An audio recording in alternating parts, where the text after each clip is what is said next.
Shahana bhavatu Shahano Bhunaktu Shahabirjam Karubabhai Tejashina Badhi Tamastu Ma Vidvishabhai Om Shanti Shanti Shanti. Good evening, everybody. Today, Madam Anindita will teach you the norm. Norm is very, very important for any psychological testing.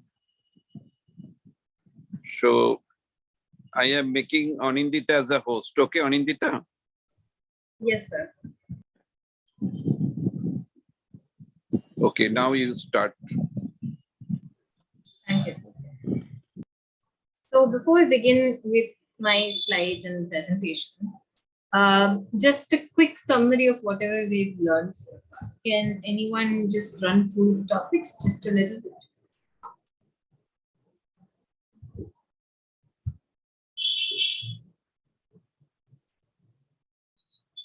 What have we seen so far? You could have hinted about the surprise test, Anindita. You didn't hint us.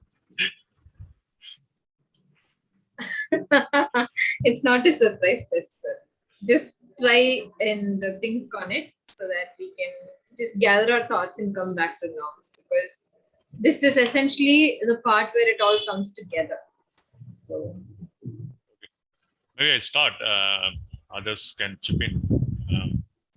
So holistically, we started trying to understand reliability and validity. But before getting into the reliability validity, we went little more detail on like how item of your questions are how you want to do the survey or something like that. So how it exists and what is it? Is that those items making sense? yeah. There is a relation properly is there and everything. From there, take that items to the next level of whether this reliability exists and validity exists. Then going to nuances of what different types of validity exist. What are the different types of reliabilities there? And statistically, how do you prove that? Exactly. Okay, so again, I don't have the terminologies like cron. What is that? I forgot the name. So those things been leveraged. I give a pass here. Yes, absolutely. Thank you so much for that. Anybody else? Would you like to add anything to what Prasanna sir has mentioned? Like we saw what is Pearson product mode correlation through Excel. Yeah. We also looked into rank order correlation as well. We tried testee test reliability. We've now learned also differential validity and where it can be used. Anything else?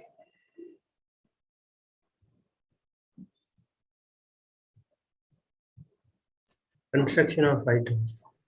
Yeah, so we started off with construction of items, and then we understood how to ensure that your items are going to be good enough through item analysis.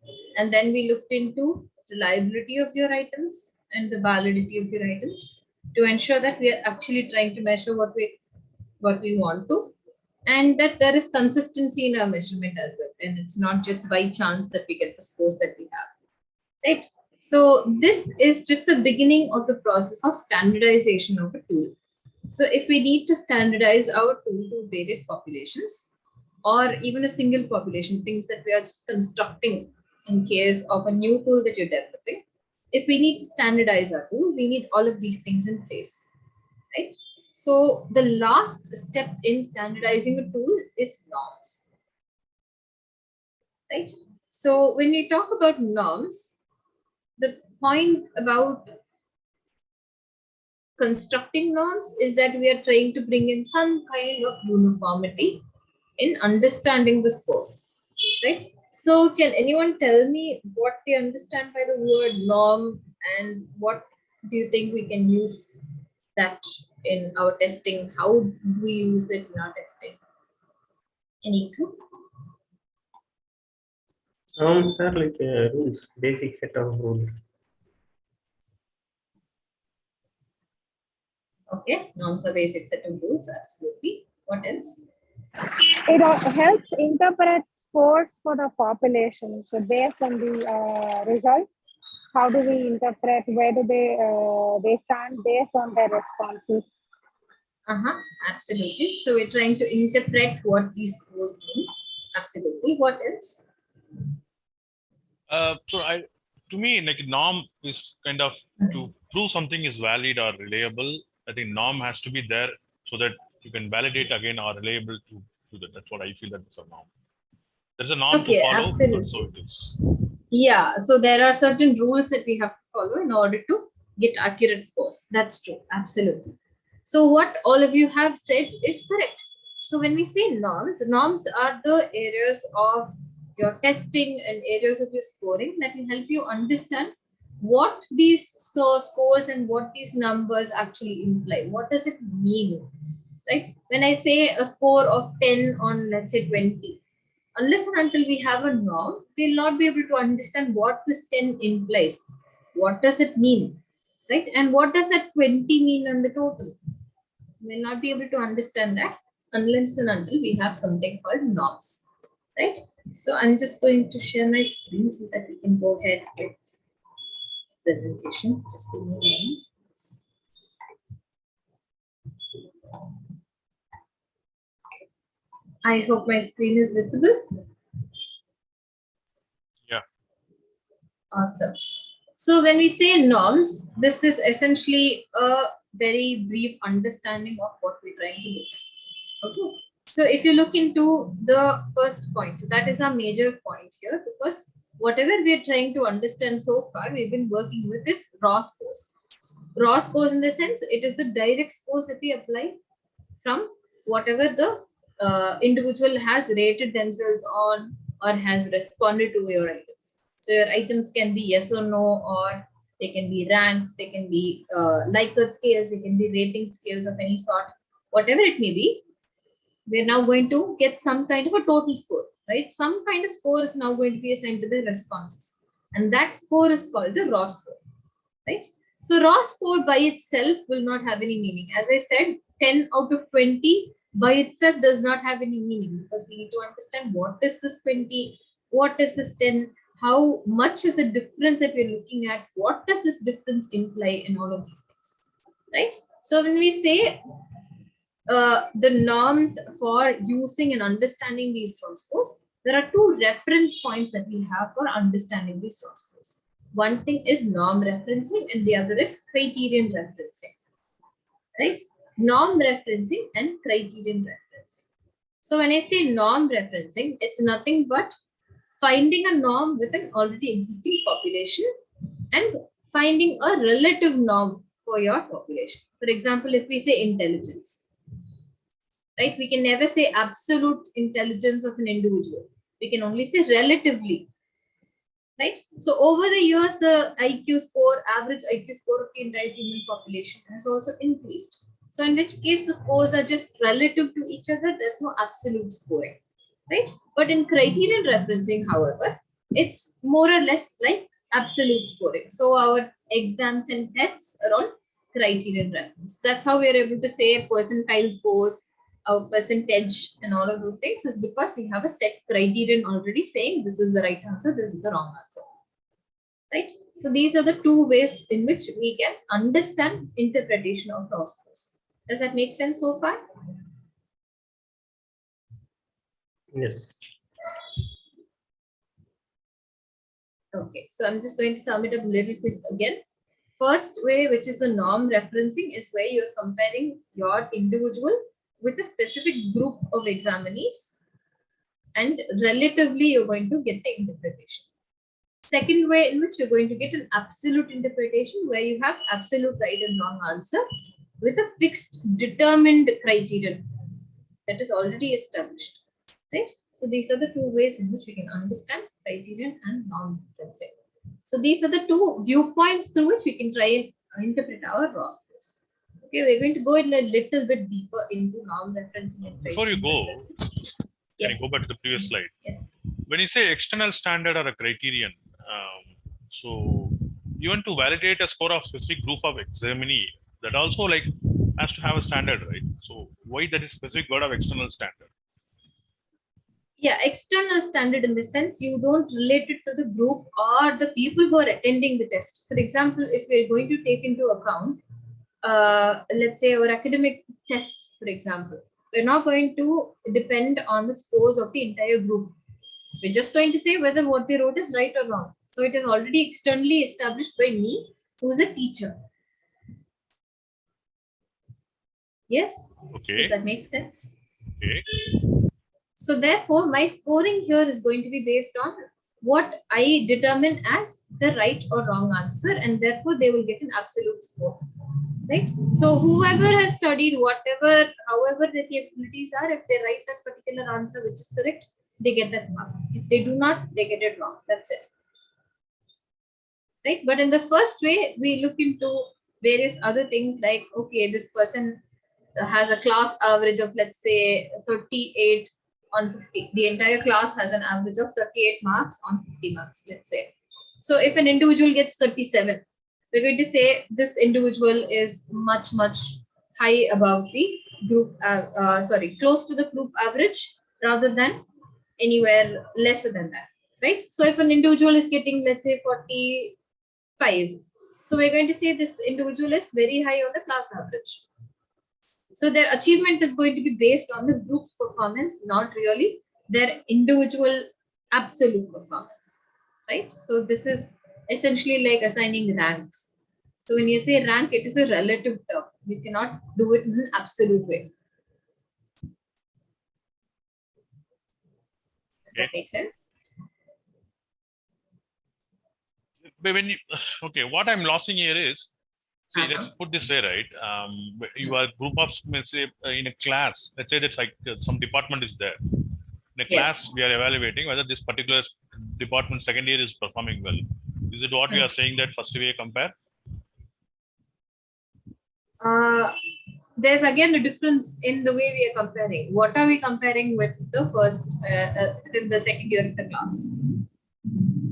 Is the second year as a whole, second year this particular department, second year is performing well or not? That's all we are seeing that. So the second year batch in comparison to rest of the second years of the entire college, then that will make sense with the norm referenced, because we are looking at how rest of the students will usually achieve, and then in comparison to that, where do our students stand? Right? That will be norm referencing. But if we are just going to say whether the class is getting right or wrong answers for this particular question, then that will be criterion referenced. Okay, got it. I hope that made sense. Okay. Now moving on to the next one, we're going to dig a little deeper into norm referencing so that we get an understanding. So with regard to norm referencing, where we can usually see this norm referencing being used is to try and get a relative understanding of how a variable may change due to age, due to a geographical area, due to some kind of special characteristic of a group, and so on. Right? So we have all of these things come into play, for which we need relative scoring. Right? If somebody is young, we get a particular scoring. If somebody is a little bit older, we get a particular scoring. But all of these interpretations will be relative to each other. It's not going to be absolute. So therefore, that is the major area where we can see norm references being used. Right? So as you can see here, the factors such as age, grade, region, special need group can be expressed through norm referencing. Right? So let's take into an example here. We have an example called the Wechsler's intelligence scale, right? So when we say Wechsler's intelligence scale, as we discussed before, intelligence is something that we don't have an absolute answer to, right? There's no 100% intelligence, there's no 0% intelligence. It's just relative to each other. There's either higher or lower, that's all. Yes. So in that sense, our understanding of who has higher intelligence and who has lower intelligence is very closely related to who else is performing in this test and how are they performing in this test. Does that make sense?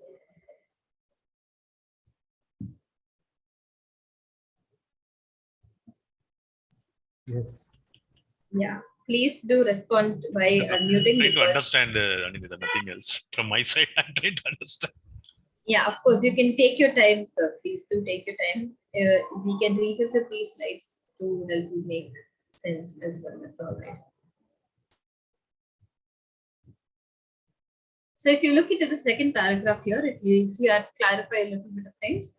So it measures how the performance of a particular test taker or a group of test taker compares with the performance of another test taker or a group of test takers. So if I'm saying I am going to compare myself with an absolute score, that will be criterion referencing. But if I'm saying that I'm better than these people, the other group of tests that I'm a part of, if I'm saying that I'm much better than the other people in this group, then that will become norm referencing. So there is always a comparison that's happening. There's always a relative understanding or relative interpretation that's happening. There's no absolute, right? So that is what we can see with norm referencing. I hope that made sense to everyone here.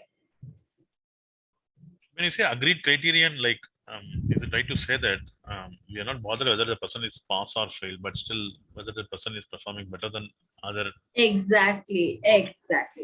Absolutely. So when we are saying pass or fail, that comes into criterion referencing, because it's already a set standard that we have, that we're trying to see whether this person is achieving the set standard or not. Right? So again, when we are looking into criterion referencing, it is according to a particular standard or criterion that's already been agreed upon. For example, if we take our question papers for our exams and all of those things, there are particular marks assigned to particular questions. So according to those marks, whoever your student is going to be marked or graded on, and they will have an absolute score only, right? So these are your absolute scores that are based on criterion referencing. Right? So this is what we can see as the example as well. So it is an approach of evaluation through which a learner's performance is measured with respect to the same criterion in the class. So my criterion for any academic achievement or any particular academic test would be to test out whether they have knowledge on the subject that I've prompted. So the subject would be the particular criterion that I'm trying to measure. So therefore, we're trying to get this absolute answer. Whether they're actually able to answer that particular question right or wrong does not matter how the others in the group perform. Whether this individual is getting it right or wrong is the only thing that matters in criterion referencing. So pass or fail is determined through criterion referencing. Anandika, I have a question here. Yes. So when we take criterion measure, so when we are basing our norms on that, so greater the participation of people won't the scale change, say the average performance. Exactly. We do not care about how many people are participating. We would not really take into account how the other people are participating. We're just going to see whether this particular individual is able to pass or fail. That's all. We're just going to see whether this particular individual is getting the answer right or wrong. However, in norm referencing, if you take percentile into account, it is affected by how many people are being a part of that group, how are they performing, right? So all of those things are affecting our percentile score. So therefore, that will become the norm referencing there. Okay, so like we can consider the IIT entrance as a more the norm referencing type, right? And a regular school or college exams. Exactly.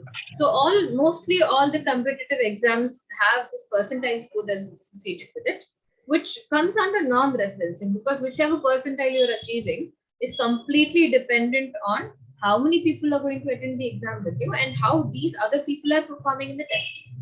It does not matter what score you're getting in the test, but rather how the other people are performing and you in relation with the other people performing. Does that make sense? Yeah, got it. Awesome. Any questions? Any other questions? So, from the previous slide to this slide, right? So this criterion referencing comes for the second norm, second perspective. Yes. Okay, got it. Awesome. Great that we're able to make sense of this so far. So we're going to move on into the next topic if you're all comfortable with that. Can we? Yeah. Awesome. Okay. So we're just going to try and understand what this normative approach that we're trying to establish. What is this entire point of finding norms, right? We always keep talking about this normal curve, the normality and all of these things, right? So it is to try and establish what are the probable ways in which people can behave, right?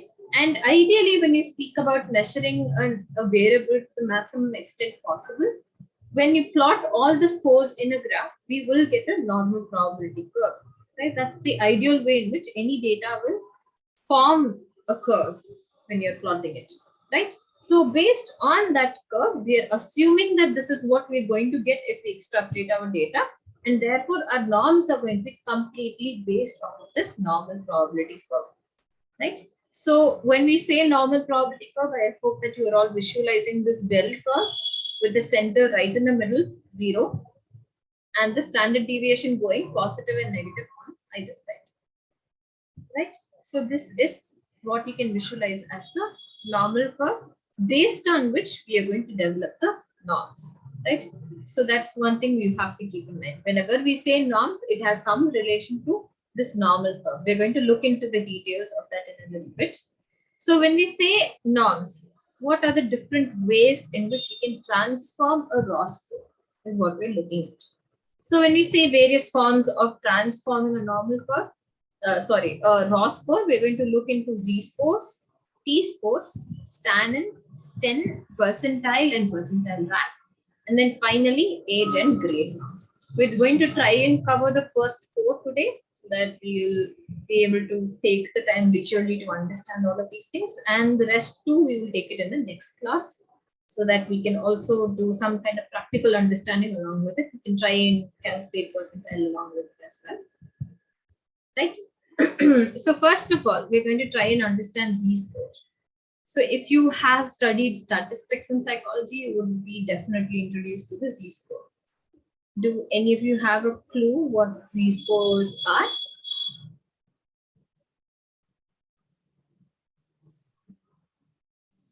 This is normal distribution centric, right? It's based on the mean and standard deviation of that particular data set where we are trying to normalize, bring it to a scale of 1. Absolutely. So z-scores are nothing but the way in which we are trying to understand the mean and the standard deviation, of course, for sure. But nonetheless, it is just an understanding of the area of the normal curve that fall under this particular score, right? So if I'm saying a z-score, let's say a distribution has a standard deviation of 10 and a mean of 5, let's say, for example, 50, let's say a mean is 50 and a standard deviation is 10. So we can calculate the z-scores very easily with just this data, and we can pick up one score from the entire sample and see where along the normal curve will it fall. Right? We can just have an understanding of where we can expect this particular score to be. Will it be along the extremes, or is it going to be somewhere near the mean, or is it going to be higher up in this extreme or way lower in the extreme? What are we going to see? All of that can be understood by just calculating the z-score. Yeah, so we're going to look into the formula in a little bit. T-score is nothing but transformed z-score. I want you all to please keep in mind that the t-score that we get when we do a t-test has nothing to do with the t-scores mentioned here. The t-test is a small t. Here we have a capital T. That's the major difference for you to differentiate between the two. When I say t-scores here, it is nothing but the transformed z-scores. Right? It is nothing but the transformed z-scores and has nothing to do with your t-test. I hope that I cleared that on that particular note. In transforms, what is that? Transformed z-scores. Z-scores is what we are looking at first, And when we transform it in a particular manner into a linear transformation, it becomes t-scores. Okay.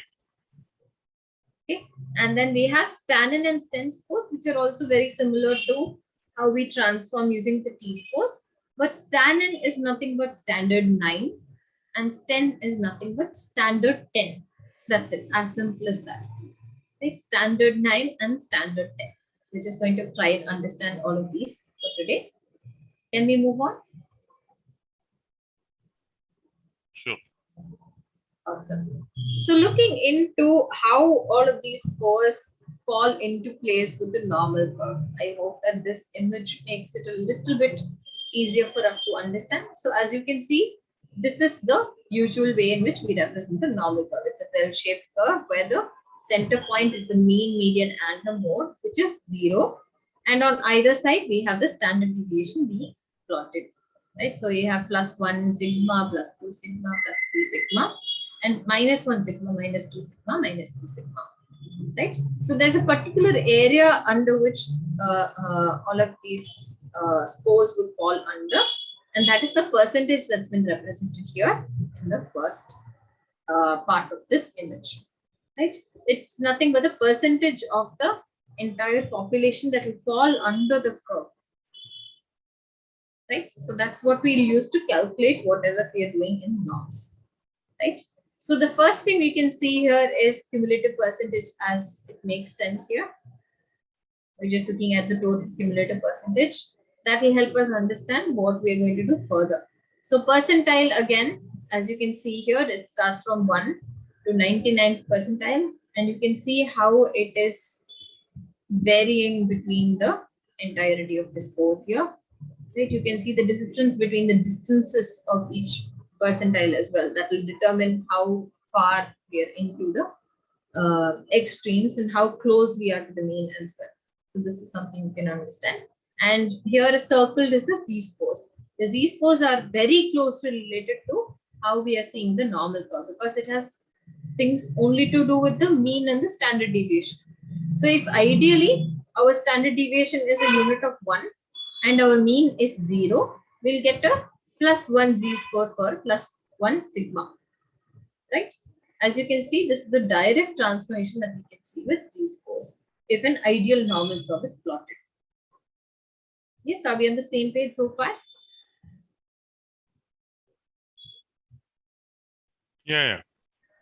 Awesome. So t-scores, as you can see here, capital T-scores is nothing but a transformed z-scores. We're going to get into the details of it in a little bit. And then as you can see, standard 9, Stanine is here, where you split the entire population into 9 standard sections of scores. Right? You're going to give them only 9 whole categories for them to fall under. If you give them 10 whole categories, then they'll become Sten scores. So Stanine has only 9 categories, Sten has 10 categories. Right? The only difference comes in when you talk about the mean score. So here the mean will be somewhere in between, and then in standard 10, it will be a little different. That's all. Right? So you can derive all of these kind of scoring and all of these kind of understanding from just calculating your z-score. Z-score becomes the basis of calculating t-score, standard 9, standard 10, and all of these things. Right? So we're going to first look into what a z-score is. Right? So z-score is nothing but the number of standard deviation units a given raw score is above or below the mean. So we're just going to go back to the graph once again. So as you can see, this is the mean. So when we say z-score, it is going to give us an idea of whether a point, whether the score along the line is either how above is it from the from the mean, or how below is it from the mean.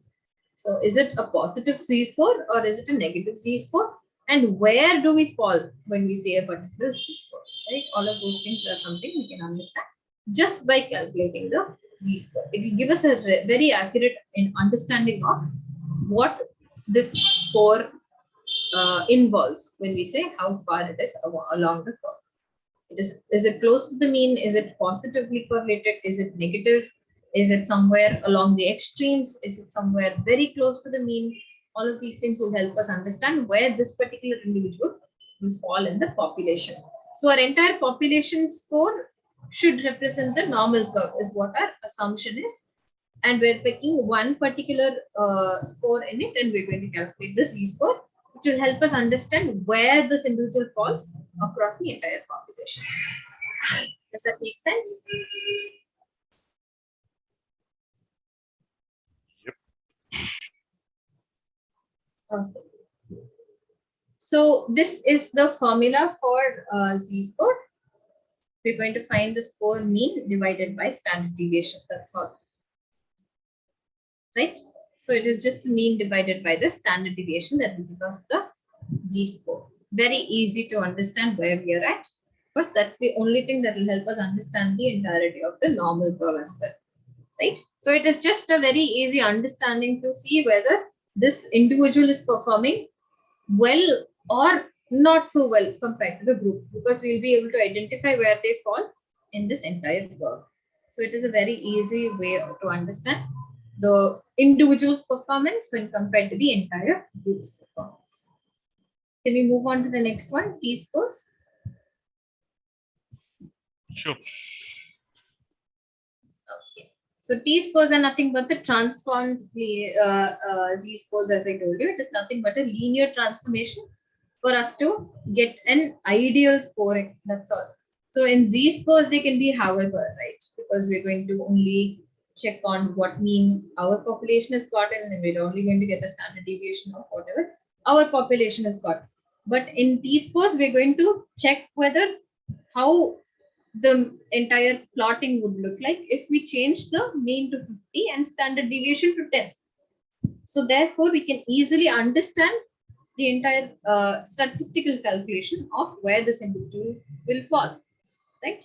So we're going to look into the formula again. As I told you, z-score becomes the basis of all of these things. So t-score here is that you have a mean of 50 and then a standard deviation of 10. So t-score is nothing but z-score into the standard deviation overall plus the mean.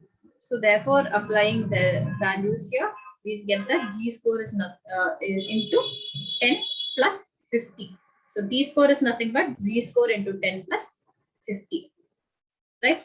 So this is the linear transformation for us to be able to understand very easily that the entire population's mean is going to be 50. Therefore, we're going to get half the population above and half the population below, because we are statistically making them so. And the standard deviation is going to be 10. Right? We're statistically manipulating this in such a way that we can understand it much easier than our typical z-scores. Z-scores can be, however, because it is completely based on the raw score that we're getting. Right? So it can be in decimals, it can be in fractions, however it is. But here in t-scores, we're making it easier for understanding by transforming it linearly into the mean of 50 and standard deviation of 10. Does that make sense? By doing that, other than making as a full number or something like that, what else is really use of this? It makes statistics easy, sir. That's all. The entire point of it is to be able to make statistical manipulation easy. So if we are going to get an understanding of z-scores by using the actual z-scores, it might be a little difficult for you to comprehend or visualize where that score might be. But here, it's going to be very easy for you to visualize it automatically when you get a t-score. Right? So what do you mean by saying it is, if you get a z-score, let's say 0.95 or something like that. Yeah. So doing this calculation, all you are trying to say is 0.95 is, let's say 30 or 40. That's a value is what you're getting. So between 1 to 100 just lies in the 40 something. That's all. Exactly. Exactly. So we can get a very clearer visualization very easily when we say t-scores. That's all. And why it's not very famous?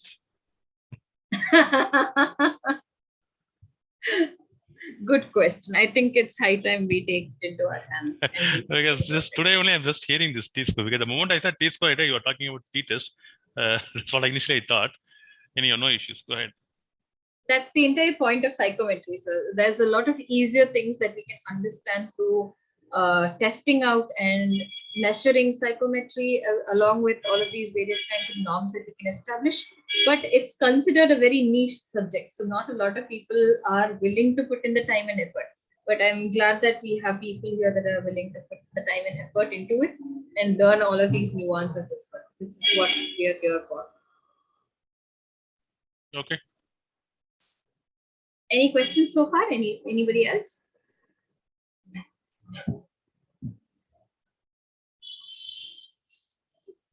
None? Okay. Not awesome. now. Can we move on to the next one? Yeah. Okay.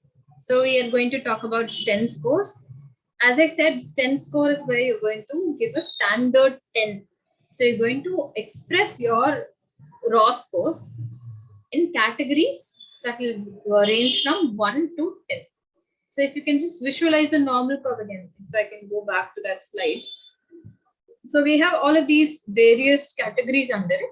And if you're going to split these categories into exactly 10 points, right, where our population that falls under it is controlled by some statistical understanding, which is, as we said, z-scores is the basis of all. So if you're using the z-score to categorize people into 10 standard groups, that will become Sten scores, right? And the easiest way to understand this is by using this formula, where our assumption is that, again, this is very close to t-scores, as I told you. T-scores in the sense, if we say t-score, our standard deviation is going to be 10 and our mean is going to be 5. But here, we're going to have a mean of 5.5 and a standard deviation of 2. So that our variation across the entire raw score conversion is going to range only from 1.5 to 9.5. Right? So the maximum 95% of the scores will fall between 1.5 and 9.5 as Sten scores. So therefore, we can easily categorize it into 1 to 10 categories. Does that make sense? So is t-score is in tens of way of explaining in tens, wherein Sten score is about in 1 to 10. That's how it is. Nothing exactly, else. exactly. So it's just very interrelated to each other. It's very easy for you to understand once you get into it also. Okay. These are just various ways in which we can express the same raw score that we're getting through z-score, and then we can see that presented in the normal curve. It's very easy for us to make use of the understanding.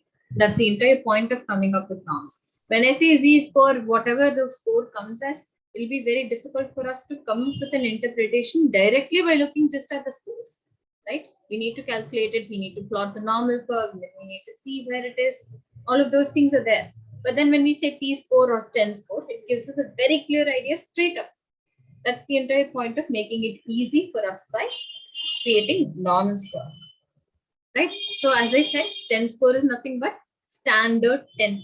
So we're converting all of those scores into categories of 1 to 10, where 95% of the scores will come under the score of 1.5 to 9.5, right? So this makes it easier for us to categorize the entire population by assigning certain interpretations to it. So here is where you can take in tools like state trait anxiety. Certain other tools have Sten plotting toward the end. All of those things will help us understand where this individual falls along the entirety of the normal curve. So it clearly gives us an interpretation straight up, right? So that makes it easier for us to understand. Any doubts in this so far? Yeah. So unless the audience know what is Sten score and t-score, what I'm trying to say here is, so is it like confined to this research people? When somebody want to quickly get a sign off or an approval, try to project these numbers in Sten scores and t-scores, people understand, move on. Is it the right way to say, or like, because I'm not getting, because people generally know Z, T and Sten, nobody knows how even it's getting derived and everything, right?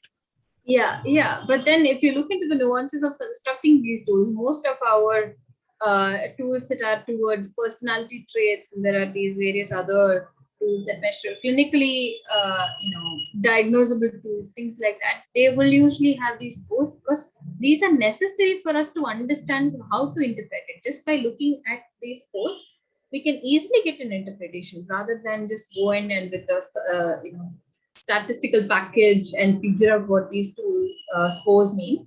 It is very easy for us once we establish this. So anybody who's anybody, by just looking at how this raw score is getting converted into a Sten score, it is just a direct interpretation that we have. We'll give them very readily available norms for whoever is going to use our tool. So therefore, we'll be able to give a range. So if an individual is getting this range of raw scores, this will be their standard 10 category, right? So this will get us a very easy, quick understanding of how to interpret the scores. Most tools actually have this. So I encourage you to look into various tools that actually use the Sten scores, because that is a very clear example of how easy it makes to interpret the scores. So anybody does not need to have the statistical background of how the tool was developed or what the norms of the entire population are. It's just that we need to get an understanding of where this individual's raw score is and how that will be categorized across the 10 categories. That's all. That's all we need to know. So it's a very quick way of getting an answer. Okay. There are a lot of these tools. Yes, Srishti. Yeah, so basically, does that mean the choice of the scoring mechanisms that we're going to choose is based on the type of raw score we are going to assign to the question or the tool as such? Yeah, it is also based upon what you would like to derive out of your tool.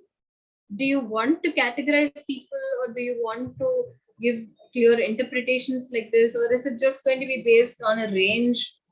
It's up to you. So if you'd like to give 10 categories and easily be able to identify, that's a great way in which you can use 10 scores. Sure. For intelligence, we would prefer a Z score or a transform score based on how we're going to interpret. And for certain tools where we're looking for categorization, maybe we can go ahead with 10 scores, something like that. Is my understanding. Exactly. Absolutely. So you need to look into why you're going to consider this particular tool. Why are you even planning on constructing this particular tool? What is your aim when you're trying to measure this particular variable the way you are trying to, right? You need to get your objectives of this construction right and very concrete in the first place. And that will help you guide on which kind of transformation you're going to choose, how you would like to go ahead with the interpretation, right? So it all goes hand in hand. You will keep revisiting your objectives. You will keep revisiting on why you're constructing your tool. What is the purpose of it? What do you actually want it to measure? And all of these things you will keep revisiting so that you can make the perfect tool when you're done with the entire process. Right? So you're going to have to decide with all of these things in a single, entire ball of thought, let's say. You're going to have to put it all together and then decide for what will work best. Sure. Is it possible, I don't know if I can ask this, but can you pick like a tool and deconstruct to understand which kind of scoring mechanism they've adopted and the possible rationale for this? I'm so glad you asked that. I was going to announce that as one of our assignments for next class, where you will be picking a tool that you are interested in and deciphering it along the lines of whatever we've seen so far. Because with an understanding of norms, we're actually completing the entire understanding of tools and constructing tools. So you can look into psychometric properties of any tool that you're interested in, and you can give an entire presentation on how you see these items being constructed as, what is the purpose, why is this the best way in which you can construct the items for this particular test, what are the reliability and validity methods they've used, why does it matter here, and you can also talk about the kind of interpretation they've used, kind of norms they've used, and why does it work there. Sure, sounds interesting. Thanks. Absolutely. So you're going to take the time to do that. So it's not going to happen in the immediate next class. If that's what you're wondering, we'll have it in the next Monday, because this Friday we're going to complete percentile scores, right? Percentile score and percentile rank will complete. And on Monday, all three of you can present a tool that you have picked apart based on what you've learned. Will that be okay? Good. Yeah. Awesome. What about Dharmi and Krishna, sir? I will do. Awesome, awesome. Because unless and until we are able to do that, it doesn't make sense to read up on all of these things. We're unable to put these things together, right? If we don't do something like that. So that was the entire point of that assignment. We'll just look into Stanine's course and then we'll wind up for today, right? Sten's course, just to sorry, it's again written as Sten's course in the topic, but it's actually Stanine. I apologize. Let me just get it back to you.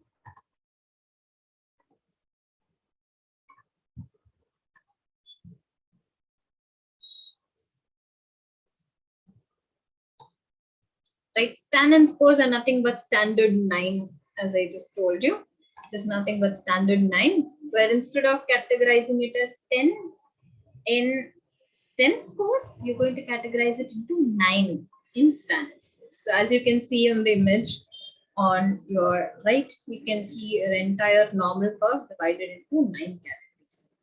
Based on these 9 categories, you're automatically going to get into 9 interpretations. Right, you can see that very easily. You can come up with your own interpretation for your tool based on how you would like to clarify. Right, so here the simplest way, as I said, the z-score is the basis. So the way in which you can convert z-score into Stanine scores is by assuming that your mean is 5 and your standard deviation is 2. So if you look into the difference between Sten and Stanine, this is the only thing. So in Sten scores, our mean is 5.5 and the deviation is 2. In Stanine, our mean is 5 and standard deviation is 2. Right? This is just for us to be able to categorize the necessary categories across the normal curve. Right? This is the very simplest way in which you can understand how to transform this. And as I said, it's going to be just a categorization from 1 to 9. Right? Where 1 becomes the lowest and the 9 becomes the highest category. Yes, does that make sense? Yep. Awesome. So we are going to conclude our class with this. Let me just stop screen sharing. Any doubts so far? Anything that you'd like to ask questions about? So when you are trying to prove the Z or T or whatever the case, right? So yeah, assuming that once you complete the survey and you get a response, let's assume that we need to get a mean, then standard deviation, whatever, to derive the Z-score, right? Yeah. Since that the number of samples, whatever we evaluated and everything is there, and that is an outcome of the earlier, whatever the item-wise comparison, whatever we did before even the questionnaire is getting ready and everything.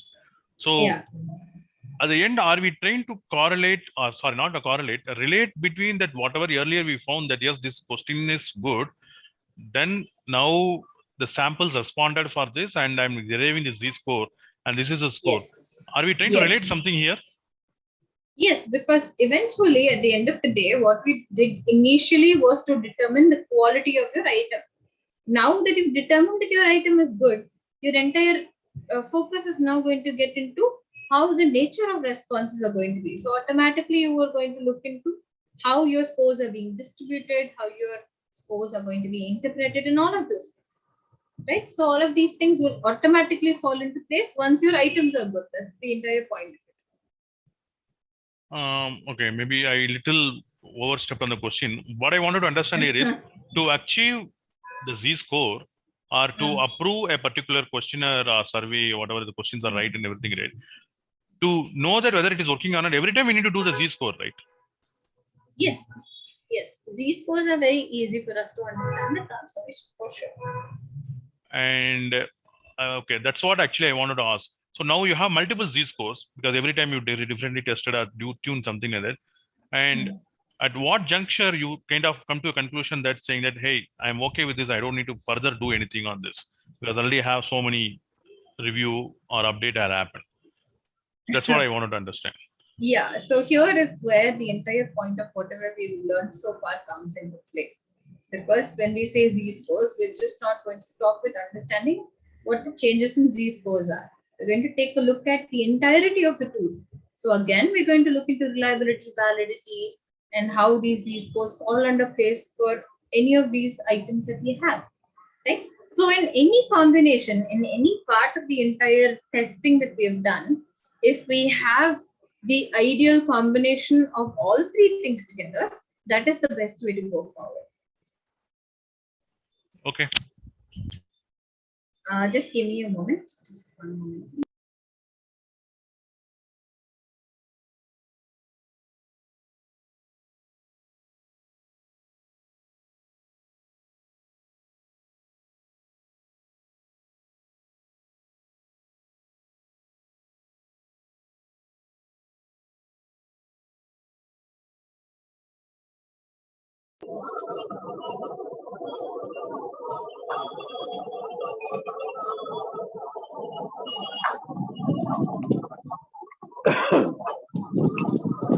So everybody has understood?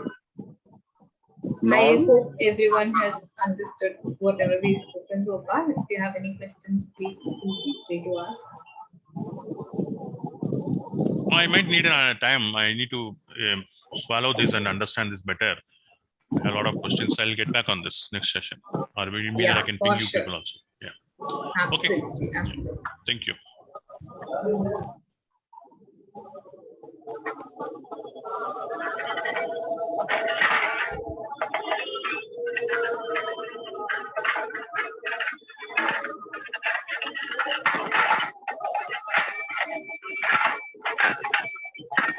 Okay, thank you guys. Cheers. Good night. Thank you, sir. I think we can wind up, so we can end the meeting. Okay, now we can end the meeting. I'm just saying, Om Purnamada Purnamidam Purna Purnamudachyate Purnasya Purnamadaya Purnameva Vasishyate Om Shanti Shanti Shanti.